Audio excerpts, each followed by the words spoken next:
پیارے دوستو، ویڈیو کے اندر ہم بات کریں گے جنگ احد کے بارے میں اور جنگ احد میں حضور نبی کریم صلی اللہ تعالی علیہ وسلم کا دانت مبارک کا شہید ہونا۔ تو پیارے دوستو، ویڈیو میں آخر تک بنے رہیں۔ حضور نبی کریم صلی اللہ تعالی علیہ وسلم سے سچی محبت رکھتے ہوئے ویڈیو کو لائک اور شیئر کرنے میں بالکل بھی کنجوسی نہ کریں۔ آج دیکھتے ہیں کہ آپ لوگ اس ویڈیو کو دیکھتے ہوئے اپنے نبی سے سچی محبت رکھتے ہوئے اس ویڈیو کو کتنا پیار دیتے ہو۔ سب سے پہلے جانتے ہیں جنگ احد۔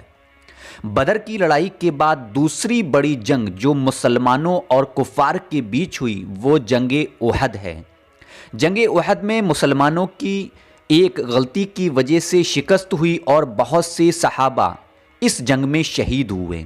جنگ سے پہلے کا حال، جنگ بدر میں کفار کو شکست ہوئی، اس بات سے ان کے دلوں میں بدلہ لینے کی تڑپ پیدا ہوئی اور دوسری جنگ کے لیے تیاری شروع ہونے لگی۔ تیاری میں مصروف ہو گئے، ایک بڑا لشکر تیار کیا گیا، یہاں تک کہ مکہ کے حبشی غلاموں کو بھی اس جنگ میں شریک کیا گیا۔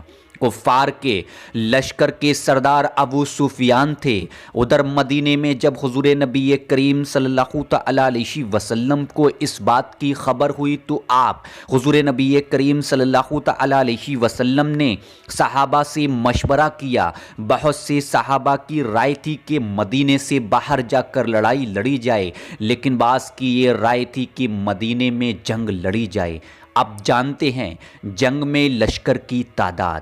پیارے دوستو، جنگ بدر کی طرح غزوہ احد بھی کفار کی تعداد مسلمانوں سے زیادہ تھی۔ کفار کی تعداد تقریباً 3000 تھی، جنگی سامان سے لیس تھے، کسی چیز کی ان کے پاس کمی نہیں تھی۔ وہیں دوسری طرف مسلمانوں کی تعداد کم و بیش 1000 تھی، جس میں کمزور بوڑھے اور نوجوان بھی تھے، جنگی سامان بھی کم تھا، اس میں کچھ منافق بھی تھے جو بعد میں جنگ لڑنے سے انکار کر دیے۔ قریباً 300 منافقوں کی جماعت واپس چلی گئی اور لڑنے سے منع کر دیا، اس وجہ سے کل مسلمانوں کی تعداد 700 رہ گئی۔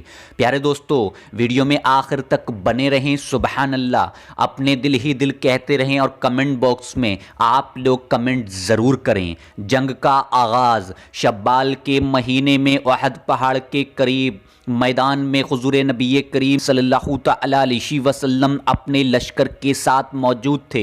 ادھر کفار بھی اپنے لشکر کے ساتھ میدان کے قریب پہنچ گئے۔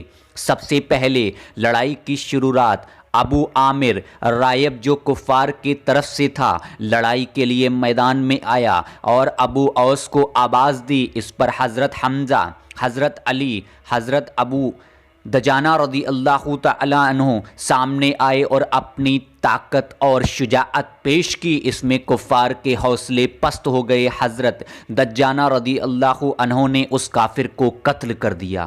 اب جانتے ہیں جنگ احد میں حضرت حمزہ رضی اللہ تعالی عنہ کی شہادت۔ حضرت حمزہ رضی اللہ تعالی عنہ لڑائی کے لیے آگے بڑھے اور مشرکین کو علمبردار طلحہ کو قتل کر دیا اور بڑی بہادری سے کفار کے صفوں میں آگے بڑھ رہے تھے۔ ایک حبشی غلام نے آپ حضرت حمزہ رضی اللہ تعالیٰ عنہ کو آگے بڑھتے ہوئے دیکھا تو ایک پتھر کی آڑ میں چھپ کر بیٹھ گیا، اور جب آپ حضرت حمزہ رضی اللہ تعالیٰ عنہ بہت سی کافروں کو قتل کرنے میں مصروف تھے کہ اس حبشی غلام نے پیچھے سے نیزہ پھینک کر مارا، جس سے آپ حضرت حمزہ رضی اللہ تعالیٰ عنہ شہید ہو گئے۔ اسی جنگ میں ابو سفیان کی بیوی ہندہ نے حضرت حمزہ رضی اللہ تعالیٰ عنہ کی شہادت کے بعد ان کے دل کو نکال کر اپنے دانتوں سے چبایا تھا۔ پیارے دوستو، اب جانتے ہیں حضرت انس بن نضر رضی اللہ تعالیٰ عنہ کی شہادت۔ حضرت انس رضی اللہ تعالیٰ عنہ جنگ بدر میں کسی وجہ سے شریک نہ ہو سکے تھے، اس کا ان کو بہت رنج ہوا۔ جب جنگ احد کا موقع ہوا تو آپ بڑے جوش اور خروش سے جنگ میں شامل ہوئے۔